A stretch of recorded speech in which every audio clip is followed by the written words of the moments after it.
வணக்கம். செய்தி தொகுப்பில் முதலில் தலைப்புச் செய்திகளை பார்க்கலாம். சென்னை மெரினாவை 2 மணி நேரம் அதிர வைத்த விமானப்படை சாகசம்.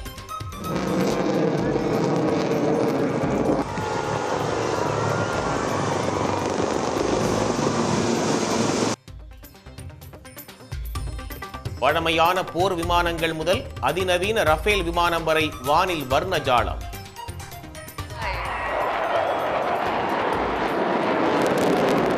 இதோ பல்லவ சிம்மனும் அபராஜிதவர்மனும் ஒன்றாய் உருவெடுத்து வருவது போல் வலதுபுறம் உள்ள லைட் ஹவுஸில் இருந்து அணுகுவது பாரம்பரிய விமானம், ஹவார்ட் விமானம். வயசானாலோ ஓ ஸ்டைலோ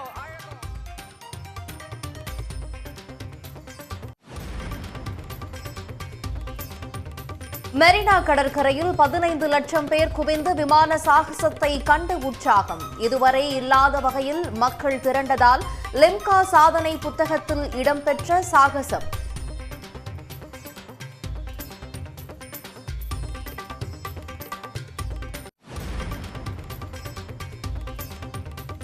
காற்றை கிழித்தபடி சீறி பாய்ந்த விமானங்களை கண்டு வியந்த மக்கள். முடியாத அனுபவத்தை தர நாங்க ரெடி. சென்னை, நீங்க ரெடியா?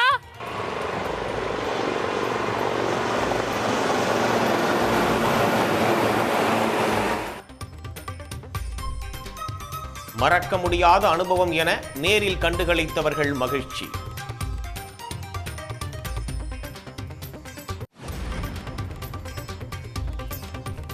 விமான சாகசம் முடிந்து ஒரே நேரத்தில் லட்சக்கணக்கானோர் புறப்பட்டதால் ஸ்தம்பித்த போக்குவரத்து.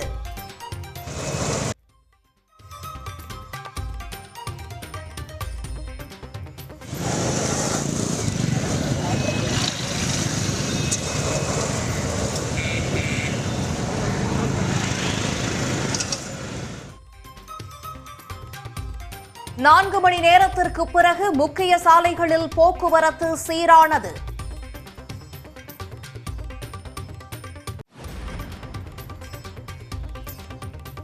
சென்னையில் கலைஞர் நூற்றாண்டு பூங்காவை நாளை திறந்து வைக்கிறார் முதலமைச்சர் மு.க.ஸ்டாலின். கண்ணாடி மாளிகை, செயற்கை நீரூற்று என சிங்கப்பூர் கலைநயத்தில் வடிவமைப்பு.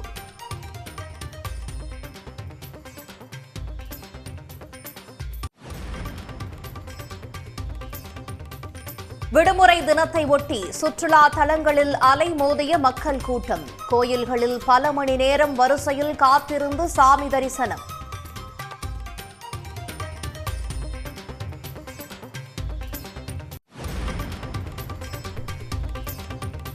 தமிழ்நாட்டில் நாளை முதல் 11ஆம் தேதி வரை ஓரிரு இடங்களில் கனமழைக்கு வாய்ப்பு.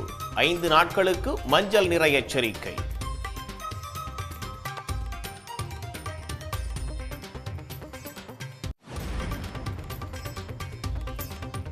சபரிமலையில் இந்த ஆண்டு ஆன்லைன் முன்பதிவு செய்யும் பக்தர்களுக்கு மட்டுமே அனுமதி. ஸ்பாட் புக்கிங் முற்றிலுமாக நிறுத்தப்படும் என்ற அறிவிப்புக்கு பக்தர்கள் கடும் எதிர்ப்பு.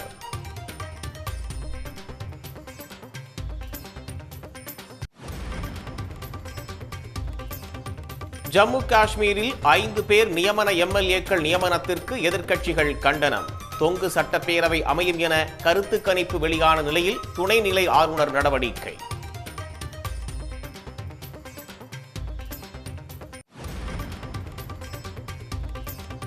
திருப்பூரில் நடப்பாண்டிலும் தீபாவளி விற்பனை மந்தம் என வியாபாரிகள் கவலை. 10 கோடி ரூபாய் மதிப்பிலான பின்னலாடைகள் தேக்கமடையும் அபாயம்.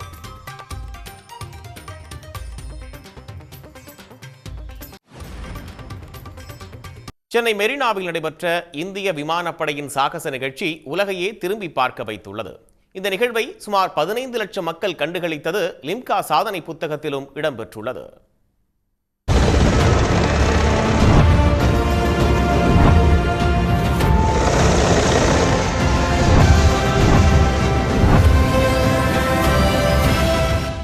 ஒரு பலத்த கரகோஷத்தை எழுப்பி வரவேற்கலாமா சென்னை?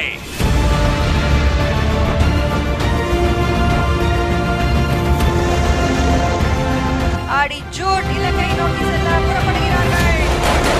இதோ பல்லவ சிம்மனும் அபராஜிதவர்மனும் ஒன்றாய் உருவெடுத்து உருவெடுத்து வருவது போல் வயசானாலும் ஓ ஸ்டைலோ அழகோ இன்னும் ஒன்ன விட்டு போகல. பிரம்மாண்டம் என்ற பெயருக்கு பொருத்தமான இந்த ஃபார்மேஷன்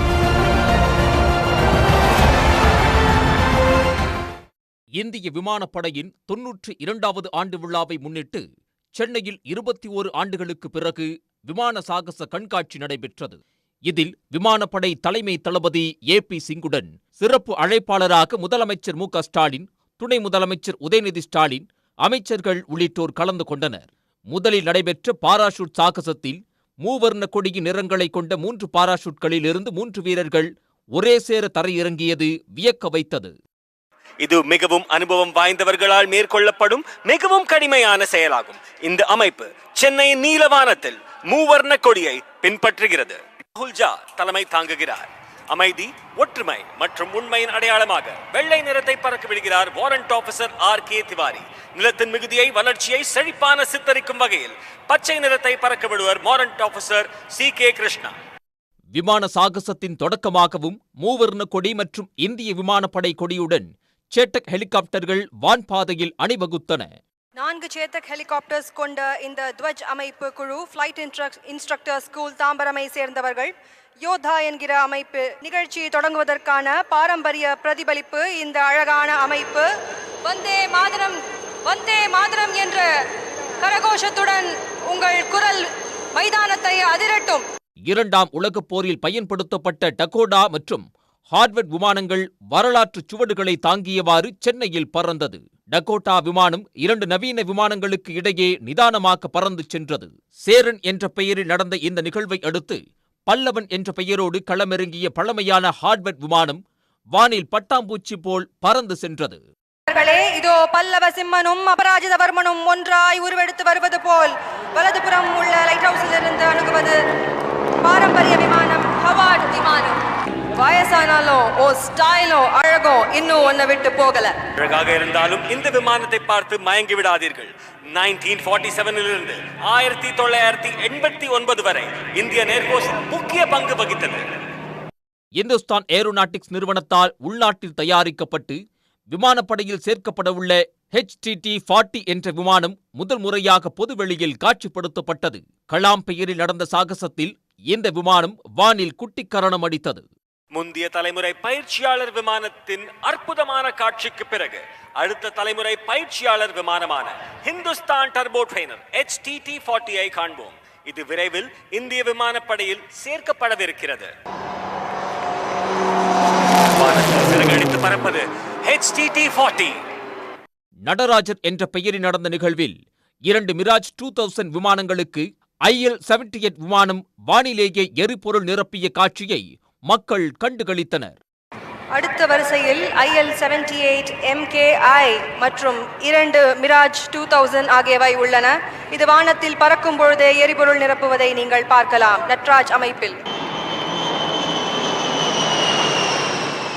சுமார் 15 லட்சம் பேர் கண்டுகளித்த இந்த விமான சாகச நிகழ்ச்சியை உலக சாதனையாக லிம்கா புத்தகம் அங்கீகரித்துள்ளது. விழாவில் பங்கேற்ற முதலமைச்சர் மு.க. ஸ்டாலினுக்கு விமானப்படை தலைமை தளபதி நினைவு பரிசு வழங்கினார். சென்னை மெரினாவில் நடைபெற்ற இந்திய விமானப்படையின் சாகச நிகழ்ச்சியை குழந்தைகள் முதல் பெரியவர்கள் வரை கண்டு களித்தனர். இதற்காக பல இடங்களில் இருந்தும் பொதுமக்கள் மெரினாவில் கூடினர்.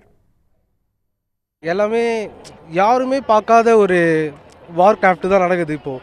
அதெல்லாம் நம்ம நேரில் பார்க்க முடியாது, அந்த வார் கிராஃப்டில் என்ன நடக்குமோ நடக்காதோ. ஆனால் இங்கே வந்து பார்த்திங்கன்னா அது பார்க்குறதுக்கான ஒரு எக்ஸ்பீரியன்ஸ் வந்து நம்ம மக்கள் எல்லாருக்கும் கொடுத்துருக்காங்க. இது கண்டிப்பாக கவர்மெண்ட் தேங்க்ஸ் சொல்லி தான் ஆகணும். ஏன்னா இது எல்லாமே வந்து பார்த்திங்கன்னா நம்ம பார்த்தே இருக்க மாட்டோம், இது எல்லாமே புதுசு தான் எல்லாருக்கும். தேங்க்ஸ், நல்லா இருந்துச்சு. ஒரு நல்ல வீக்கெண்ட், ஒரு ஹாப்பியான வீக்கெண்ட்.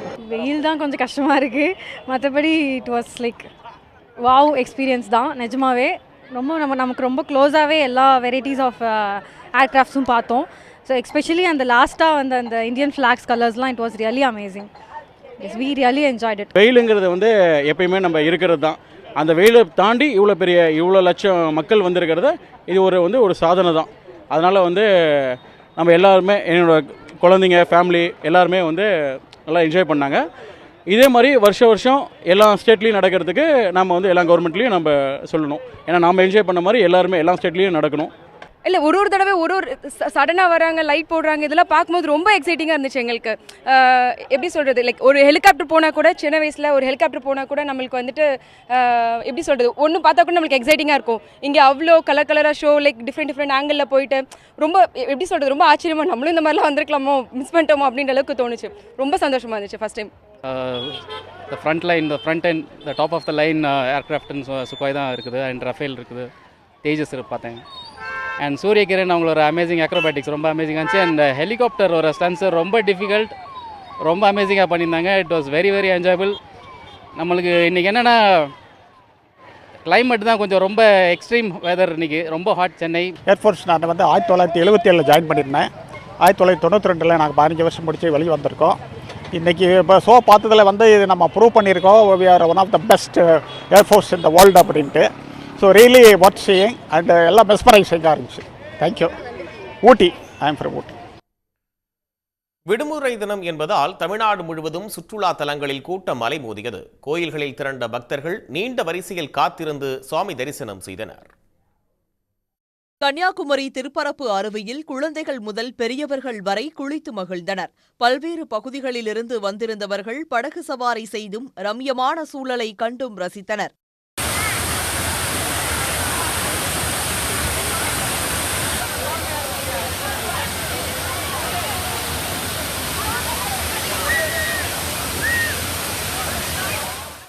கன்னியாகுமரியில் சன்ரைஸ் பாயிண்ட், பகவதி அம்மன் கோயில் கிழக்கு வாசல், திரிவேணி சங்கமம், படித்துறை பகுதிகளிலும் சுற்றுலா பயணிகள் குவிந்தனர். காலையில் சூரிய உதயத்தை பார்த்து ரசித்துவிட்டு கடலில் நீராடி அவர்கள் மகிழ்ந்தனர்.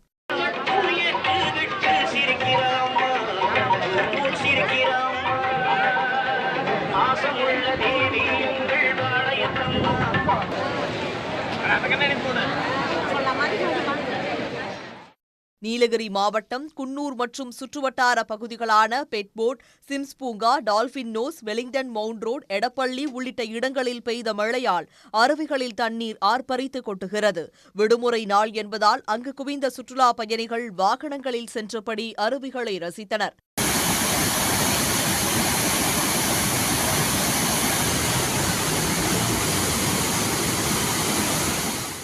ஆன்மீக ஸ்தலமான திருச்செந்தூரில் அதிகாலை முதலே குவிந்த பக்தர்கள் கடலில் குளித்தும் திருச்செந்தூர் முருகனை வழிபட்டும் சென்றனர். திருவண்ணாமலை அண்ணாமலையார் கோயிலில் ஆயிரக்கணக்கான பக்தர்கள் வரிசையில் காத்திருந்து சுவாமி தரிசனம் செய்தனர்.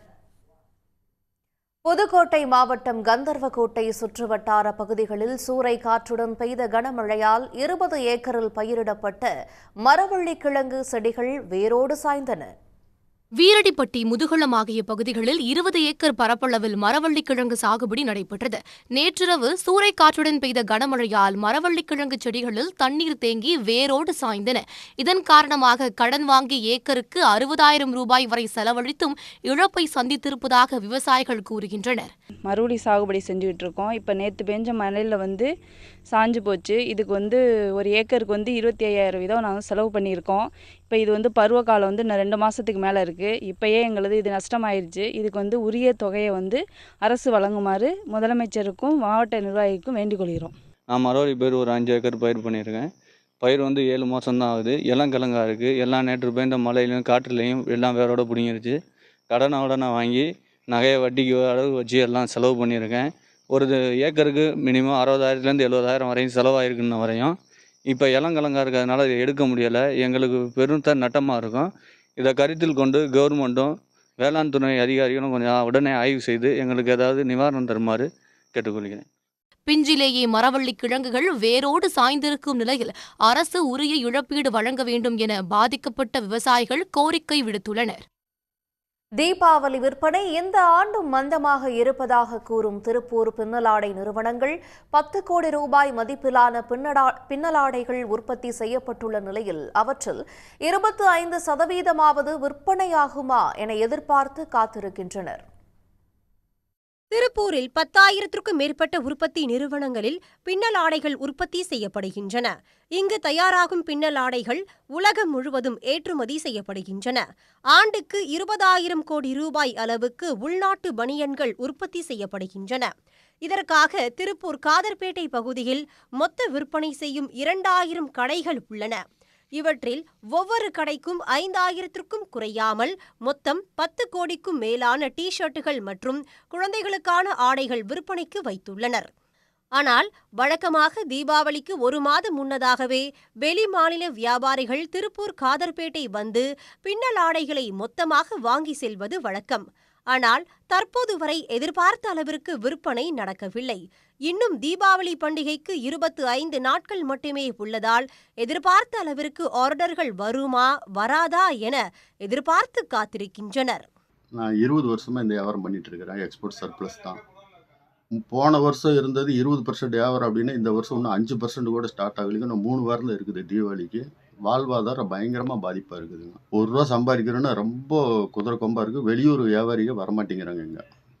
அதனால் மார்க்கெட்டில் இப்போ என்ன பண்ணுறதுன்னு எங்களுடைய வாழ்வாதாரமே கேள்விக்குறியாக இருக்குது. தற்போது வட மாநிலங்களில் பாலியஸ்டர் பின்னலாடைகள் அதிகம் உற்பத்தி செய்யப்படுவதாகவும், எனவேதான் திருப்பூரில் உற்பத்தி செய்யப்படும் காட்டன் பின்னலாடைகள் விற்பனையாவதில்லை என்றும் வியாபாரிகள் கவலை தெரிவிக்கின்றனர். நார்த்தில் போகிற பாலிஸ்டர் உள்ள வந்துடுச்சு துணி. இங்கே காட்டன் அதிகமாக இருக்கிறதுனால காட்டனே பெருசாக விரும்புறதில்ல. அது ரேட் கம்மியாகவும் கிடைக்குது, அவுட்டன் கிடைக்குது. அதனால் ப்ரொடக்ஷன் எல்லா பக்கம் ஸ்டார்ட் பண்ணிட்டாங்க. பீகார், ஒரிசா இதெல்லாம் இங்கேருந்து பழைய மிஷினுகளை வாங்கிட்டு போய் அங்கே புதுசாக தொழில் தொடங்கிட்டாங்க. நீங்கள் இந்தியா பூரா இப்போ டி-ஷர்ட்டுங்கிறது பரவிடுது. கடந்த ஆண்டு திருப்பூரில் உள்நாட்டு வியாபாரத்துக்காக வைக்கப்பட்டுள்ள டி-ஷர்ட், குழந்தைகள், பெண்களுக்கான ஆடைகள் உள்ளிட்ட பின்னல் ஆடைகள் வழக்கத்துக்கு மாறாக 80% தேக்கமடைந்தன. நடப்பு ஆண்டு தீபாவளிக்கு 10 கோடி ஆடைகள் விற்பனைக்கு உள்ளதாகவும், அதில் 25% விற்பனை நடந்தால் கூட தங்களது வாழ்வாதாரம் பாதிக்காமல் இருக்கும் எனவும் வியாபாரிகள் தெரிவித்தனர். சன் நியூஸ் செய்திகளுக்காக செய்தியாளர் ராமசாமி. இனி முக்கிய நிகழ்வுகளை 1 நிமிட செய்திகளாக பார்க்கலாம். கடலூர் விசைப்படகு மீனவர்கள் வலையில் சுமார் 150 டன் அளவுக்கு பெரும் பாறை வகை மீன்கள் சிக்கிய காட்சி இணையதளத்தில் பரவி வருகின்றது.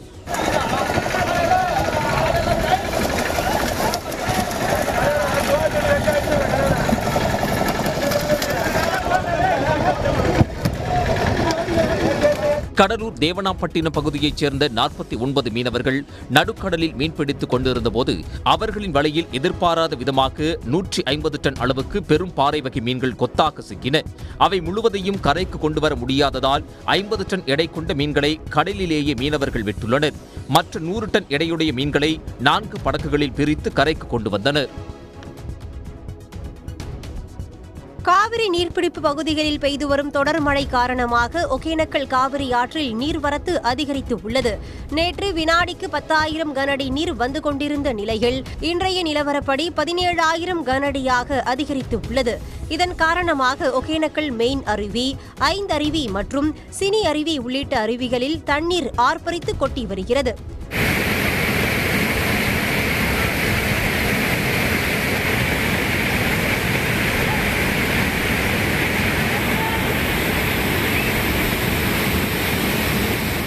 நீர்வரத்து அதிகரித்ததன் காரணமாக சுற்றுலா பயணிகளின் பாதுகாப்பு கருதி அருவி மற்றும் ஆற்று பகுதிகளில் குளிக்க மாவட்ட நிர்வாகம் தடை விதித்துள்ளது. மேலும் ஒகேனக்கல் ஆற்றில் பரிசில் சவாரி செய்யவும் மாவட்ட நிர்வாகம் தடை விதித்துள்ளது. மதுரை மாவட்டம் திருமங்கலத்தில் அதிமுக முன்னாள் அமைச்சர் ஆர்.பி. உதயகுமார் தலைமையில் இளைஞர்களுக்கு தீபாவளி பரிசாக புத்தாடை வழங்கும் போது ஏற்பட்ட நெரிசலால் தள்ளுமுள்ளு ஏற்பட்டது. டி. குன்னத்தூர் பகுதியில் நடைபெற்ற நிகழ்ச்சியில் கலந்து கொண்ட 2000த்திற்கும் மேற்பட்ட இளைஞர்களுக்கு ஆர்.பி. உதயகுமார் தீபாவளி பரிசாக புத்தாடைகளை வழங்கினார். அப்போது புத்தாடைகளை பெற இளைஞர்கள் ஒருவருக்கொருவர் முண்டியடித்துக் கொண்டு வந்ததால் நெரிசல் ஏற்பட்டு தள்ளுமுள்ளு ஏற்பட்டது. இதனால் அங்கு 1 மணி நேரத்திற்கும் மேலாக பரபரப்பு நிலவியது.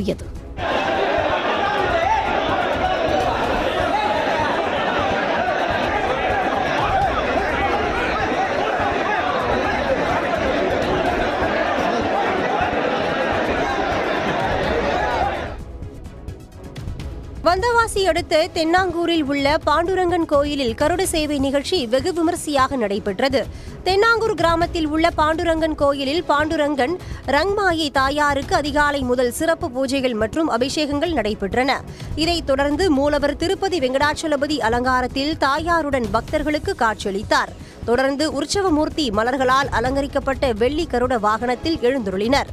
கோவிந்தா கோவிந்தா என பக்தி முழக்கம் எழுப்பி ஆயிரக்கணக்கானோர் வழிபட்டனர். சபரிமலையில் நடப்பாண்டு ஆன்லைன் புக்கிங் மூலமாக தினமும் 80,000 பக்தர்களை மட்டுமே அனுமதிக்க கேரள முதலமைச்சர் பினராயி விஜயன் தலைமையில் நடந்த ஆலோசனை கூட்டத்தில் முடிவெடுக்கப்பட்டுள்ளது. கடந்த ஆண்டு மண்டல மகர விளக்கு பூஜையின் போது சபரிமலையில் ஐயப்ப பக்தர்களின் கூட்டம் அதிகளவு இருந்ததால் பக்தர்கள் பல்வேறு சிரமத்திற்கு உள்ளாகினர். இதனால் இந்த ஆண்டு மண்டல மகர விளக்கு பூஜைகளுக்கான முன்னேற்பாடுகள் குறித்து கேரள முதலமைச்சர் பினராயி விஜயன் தலைமையில் திருவனந்தபுரத்தில் நேற்று ஆலோசனை நடைபெற்றது. இதில் சபரிமலைக்கு வர ஆன்லைன் புக்கிங் செய்யும் 80,000 பக்தர்களை மட்டும் நாள்தோறும் அனுமதிக்க முடிவு செய்யப்பட்டுள்ளது. அதேபோல் ஸ்பாட் புக்கிங் முற்றிலுமாக நிறுத்தப்படும் என்றும் அறிவிப்பு வெளியிடப்பட்டுள்ளது. ஜார்க்கண்டில் சட்டமன்ற தேர்தலையொட்டி ஆளும் ஜார்க்கண்ட் முக்தி மோர்ச்சாவுக்கு சவால் விடும் விதமாக இலவசங்களை அம்மாநில பாஜக அறிவித்துள்ளது. ஹேமந்த் சோரனின் பதவிக்காலம் விரைவில் முடிவுக்கு வர இருக்கும் நிலையில் இந்த ஆண்டு இறுதியில் ஜார்க்கண்டில் சட்டசபை தேர்தல் நடைபெறலாம் என தெரிகிறது. இந்நிலையில் தாங்கள் ஆட்சிக்கு வந்தால் 18 வயதுக்கு மேற்பட்ட மகளிர் அனைவருக்கும் மாதந்தோறும் 2,100 ரூபாய் உதவித்தொகை வழங்கப்படும் என்று பாஜக அதிரடியாக அறிவித்துள்ளது. அத்துடன் இளம் வாக்காளர்களை கவரும் விதமாக 5 லட்சம் வேலை வாய்ப்புகள் உருவாக்கப்படும் என்றும் போட்டித் தேர்வுகளுக்கு தயாராகும் பட்டதாரிகளுக்கு மாதம் 2,000 ரூபாய் உதவித்தொகை வழங்கப்படும் என்றும் அறிவித்துள்ளது. மேலும் அனைவருக்கும் வீடு, வறுமை கோட்டுக்கு கீழ் வாழும் மக்களுக்கு ஆண்டுக்கு 2 எரிவாயு சிலிண்டர் இலவசமாக வழங்கப்படும் என்றும் பாஜக தெரிவித்துள்ளது. இது முதல் கட்ட தேர்தல் அறிவிப்பே என தெரிவித்துள்ள மாநில பாஜக விரிவான தேர்தல் அறிக்கை பின்னர் வெளியிடப்படும் என்று அறிவித்துள்ளது.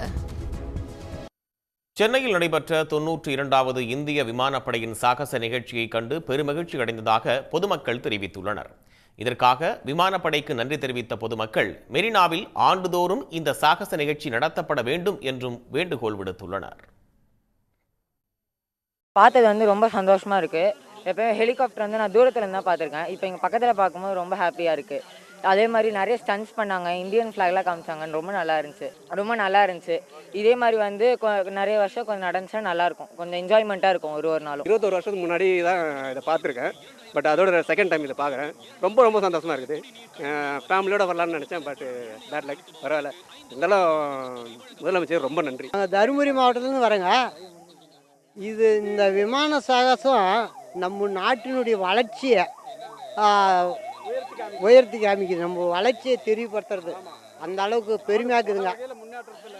நாட்டு மக்கள் எல்லாருக்குமே சந்தோஷப்பட்டாங்க. ரொம்ப சந்தோஷமா இருந்துச்சு. 92வது விமானப்படையோட சாகச நிகழ்ச்சி அண்டு ஃபர்ஸ்ட் டைம் நாங்கள் லைஃப்பில் மறக்க முடியாத அனுபவம். எல்லாத்தையும் ஒரே டைமில் பார்த்தோம். டிவிலேயே நம்ம பார்த்தது, ஃப்ளைட்டில் பார்த்தோம், விமானப்படை சாகசம் பண்ணாங்க, காஷ்மீரில் போய் சாகசம் பண்ணாங்க சொல்லி நம்ம நிறைய பார்க்குறோம். ஆனால் அந்த விஷயத்தை எல்லாத்தையுமே இப்போ நம்ம ஒரே இடத்துல லைவாக இவ்வளோ நம்ம ஃப்ளாக் டிசைன்லாம் போட்டு பண்ணது ரொம்ப சந்தோஷமாக இருந்துச்சு அண்ட் ரொம்ப எக்ஸைட்டாக இருந்துச்சு. சென்னை மெரினாவில் நடைபெற்ற இந்திய விமானப்படையின் சாகச கண்காட்சி தங்களை பரவசப்படுத்தியதாக சென்னையை சேர்ந்த பொதுமக்கள் மற்றும் இளைஞர்கள் தெரிவித்துள்ளனர். இந்த சாகசம் தங்களை இந்திய விமானப்படையில் சேர்வதற்கு தூண்டுவதாகவும் இளைஞர்கள் பலர் மகிழ்ச்சியுடன் தெரிவித்துள்ளனர். அருமையான கண்காட்சி அன்னைக்கு பார்த்தோம். வாழ்க்கையில் ஒரு நாளாவது இந்த மாதிரி ஒரு சீனை பார்க்கணும். 21 வருஷத்துக்கு பின்னால் இந்த இதை சென்னையில் மெரினாவில் அரேஞ்ச் பண்ணியிருக்காங்க. இதெல்லாம் நம்மளுக்கு கொடுத்து வச்சிருக்குதுன்னு நினைக்கணும். இந்த அரேஞ்ச் பண்ணின கவர்மெண்ட்டுக்கு ரொம்ப தேங்க்ஸ். இந்திய விமானப்படைக்கு முதல்ல பிக் சல்யூட்டு. ஏன்னா அவங்களோட சாகசம் ரொம்ப சிறப்பாக இருந்தது. ஏற்பாடுகளும் ரொம்ப அருமையாக பண்ணியிருந்தாங்க. இதே போல் அடிக்கடிக்கு நடத்தணும், நல்லா இருந்தது. இளைஞர்களுக்கும் ரொம்ப முன்னுதாரணமாக இருக்குது. எல்லோரும் விமானப்படையை சேர்கிறதுக்கு இது ஒரு ஊக்கமாக இருக்கும். ஜெய்ஹிந்த், தேங்க்யூ. ஆர்ட் ஷோ நல்லா இருந்தது. இதில் பார்க்கறதுனால எல்லாரும் மகிழ்ச்சியாக சின்ன குழந்தைங்களாம் ரொம்ப உற்சாகமாக அந்த ரஃபேல் விமானத்தை எல்லாத்தையும் பார்க்கும்போது உற்சாகமாக இருந்தது. நாங்கள் லேட்டாக வரும்போது கொஞ்சம் அப்செட் ஆகிடுச்சு. லாஸ்ட்டாக ஆட்டின் போட்டு நம்ப விட்டது கொஞ்சம் நல்லா பார்த்ததுனால கொஞ்சம் சந்தோஷமாக இருக்குது. எனக்கு இந்த இது ரொம்ப எக்ஸைட்டாக ரொம்ப பிடிச்சிருந்துச்சு. அந்த தேசிய கலையில் வந்ததுலாம் ரொம்ப பிடிச்சிருந்துச்சு. இந்த ஹாட் இது ரொம்ப நல்லா இருந்துச்சு. அந்த ஹெலிகாப்டர் சவுண்டில் ரொம்ப சூப்பராகவும் கொஞ்சம் எக்ஸைட்டாகவும் நல்லா இருந்துச்சு. இந்த ஏரோப்ளேனெல்லாம் நாங்கள் இப்போ தான் ஃபர்ஸ்ட் டைம் இங்கே அதுவும் சென்னையில் நடக்குது. இது வரைக்கும் அது வெளிநாட்டில் எங்கே வேணால் நடந்திருக்கலாம். பட் ஆனால் இத்தனை பேரோட நாங்கள் மெரினா பீச்சில் பார்க்குறது எங்களுக்கு ரொம்ப எக்ஸைட்டாக இருக்குது. அதுவும் அந்த ஏரோப்ளேன் விமானம் அவங்கலாம் பண்ணுறது வந்து ஏர்ஃபோர்ஸ் எல்லாம் பண்ணுறது வந்து ரொம்ப இதாக அது பார்க்கும்போது நாங்களும் படித்து பெரிய ஆளாகி நாங்களும் இதெல்லாம் பண்ணணும்னு நாங்கள் ரொம்ப எக்ஸைட்டாக இருக்கோம். சின்ன பசங்கள்லேருந்து எல்லாரும் ரொம்ப எக்ஸைட்டாக பார்த்தாங்க இது. திருப்பதி ஏழுமலையான் கோயிலில் வருடாந்திர பிரம்மோற்சவத்தின் 3ஆம் நாளான இன்று சிம்ம வாகனத்தில் யோக நரசிம்மர் அலங்காரத்தில் ஏழுமலையான் பக்தர்களுக்கு காட்சியளித்தார். திருப்பதி ஏழுமலையான் கோயிலில் வருடாந்திர பிரம்மோற்சவ விழா கடந்த 4ஆம் தேதி கொடியேற்றத்துடன் வெகு விமர்சையாக தொடங்கியது. இதனையடுத்து 3ஆம் நாளான இன்று சிம்ம வாகனம் மீது யோக நரசிம்மர் அலங்காரத்தில் எழுந்தருளிய ஏழுமலையான் 4 மாட வீதியில் வலம் வந்து பக்தர்களுக்கு காட்சியளித்தார். வீதி உலாவின் போது பல்வேறு மாநிலத்தின் கலாச்சாரத்தை பறைசாற்றும் கலை நிகழ்ச்சிகள் 4 மாட வீதியில் வெகு சிறப்பாக நடைபெற்றது. பரதநாட்டியம், கதகளி, பாரம்பரிய நடனங்கள் மற்றும் ராமாயண கதையை பிரதிபலிக்கும் காட்சிகள் நடத்தி காண்பிக்கப்பட்டது. தொடர்ந்து இன்று இரவு முத்துப்பந்தல் வாகனத்தில் ஏழுமலையான் காட்சியளிக்க இருக்கும் நிலையில் பிரம்மோற்சவத்தின் 4வது நாளான நாளை காலை கற்பக விருட்ச வாகனத்திலும் இரவு சர்வ பூபால வாகனத்தில் ஸ்ரீதேவி பூதேவி சமேத மலையப்ப சுவாமி எழுந்தருள உள்ளார். சேலம் மாநகரில் கனமழையால் சேதமடைந்த வீடுகளை பார்வையிட்ட அமைச்சர் ராஜேந்திரன் பாதிக்கப்பட்ட மக்களுக்கு நிவாரணப் பொருட்களை வழங்கினார். சேலத்தில் நேற்று இரவு கொட்டிய கனமழையால் தாழ்வான பகுதிகளில் தண்ணீர் தேங்கியது. குகை மூங்கப்பாடி பகுதியில் உள்ள மாநகராட்சி பள்ளியின் மதில் சுவர் இடிந்து அதன் அருகே இருந்த ஓட்டு வீடுகள் மீது விழுந்ததில் 5 வீடுகள் சேதமடைந்தன. அந்த வீடுகளை நேரில் பார்வையிட்ட சுற்றுலாத்துறை அமைச்சர் ராஜேந்திரன் பாதிக்கப்பட்ட மக்களுக்கு அரிசி, பருப்பு, சர்க்கரை, வேட்டி, சேலை உள்ளிட்ட நிவாரணப் பொருட்களை வழங்கினார். தமிழ்நாட்டில் மதுக்கடைகளை படிப்படியாக குறைப்பது நிச்சயம் என சட்டத்துறை அமைச்சர் ரகுபதி தெரிவித்தார். புதுக்கோட்டையில் செய்தியாளர்களை சந்தித்த அவர் மதுவிலக்குதான் தங்களது நோக்கம் என்றார். பூரண மதுவிலக்கு எங்களுடைய லட்சியம். படிப்படியாக மதுக்கடைகளை குறைப்பது என்பது நிச்சயம். இல்லை, அது எந்தெந்த லிஸ்ட் இருந்தால் கொடுக்குறாங்க. 500 கடை குறைச்சிருக்கோம். நாங்கள் ஆட்சிக்கு வந்த பிறகு இருக்கக்கூடிய கடைகளில் 500 கடைகளுக்கு மேல் குறைக்கப்பட்டிருக்கிறது. 2026 சட்டமன்ற தேர்தலில் 200 தொகுதிகளில் திமுக கூட்டணி வெற்றி பெறுவது உறுதி என்றும் ரகுபதி நம்பிக்கை தெரிவித்தார். விஜயின் தமிழக வெற்றிக் கழக மாநாட்டில் பங்கேற்க தனக்கு அழைப்பு வரவில்லை என புதுச்சேரி முதலமைச்சர் ரங்கசாமி தெரிவித்துள்ளார். சட்டப்பேரவை வளாகத்தில் செய்தியாளர்களை சந்தித்த அவர் தாவேகா மாநாட்டிற்கு அழைப்பு வந்தால் அதில் பங்கேற்பது குறித்து ஆலோசிக்கப்படும் என்றார். எல்லா முதலமைச்சருக்கும் அழைப்பாங்க. இதுவரை இல்லை, அழைச்சா போவீங்க. அதை பற்றி அப்புறம் சிந்திப்பேன். புதுச்சேரியில் அனைத்து நியாய விலை கடைகளையும் தீபாவளிக்கு முன்பு திறக்க ஏற்பாடு செய்யப்பட்டுள்ளது என்றும் தீபாவளிக்கு இலவசமாக 10 கிலோ அரிசி, 2 கிலோ சர்க்கரை வழங்கப்படும் என்றும் ரங்கசாமி தெரிவித்தார். நாமக்கல் அருகே புற்றுநோய் விழிப்புணர்வுக்காக நடைபெற்ற வாக்கத்தானில் பெண்கள் இளஞ்சிவப்பு நிற புடவை அணிந்து பங்கேற்றனர். அக்டோபர் மாதம் புற்றுநோய்க்கான விழிப்புணர்வு மாதம் என்பதால் அதை நினைவூட்டும் வகையில் திருச்செங்கோடு விருக்ஷா குளோபல் பள்ளி மற்றும் ரோட்டரி இன்னோவீல் சங்கங்கள் இணைந்து மார்பக புற்றுநோய்க்கான விழிப்புணர்வு நிகழ்ச்சியை நடத்தினர். இந்நிகழ்ச்சியில் 100க்கும் மேற்பட்ட பெண்கள் இளஞ்சிவப்பு நிற புடவை அணிந்து பள்ளி வளாகத்திலிருந்து புறப்பட்டனர். 2.5 கிலோமீட்டர் வரை வாக்கத்தான் நடைபெற்றது. உடனுக்குடன் செய்திகளை தெரிந்து கொள்ள சன் நியூஸ் பெல் ஐகானை கிளிக் பண்ணுங்க.